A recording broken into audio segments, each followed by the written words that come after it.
আজ হচ্ছে আমাদের ইস্ট সিকিম রাইডের তৃতীয় দিন। আমরা এখান থেকে যাব জুলুক।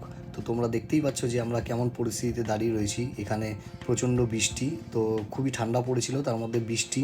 আর বৃষ্টি হলে তোমরা জানো যে পাহাড়ি রাস্তায় কীরকম অবস্থা হয়ে যায়।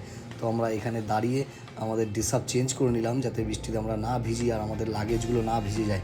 তো সব কিছু সেট আপ করার পরে আমরা এখান থেকে একসাথে বেরোলাম আবার। তো সবাই এখান থেকেই রেডি হয়ে গেছিলো। তোমরা দেখতেই পাচ্ছ যে কী হারে বৃষ্টি হচ্ছে, সব জায়গায় রাস্তাঘাট কীরকম হয়ে গেছে। তো রাস্তাঘাট এখানটা ঠিক ছিল বলে আমরা অতটা কিছু খারাপ অবস্থাটা পাইনি।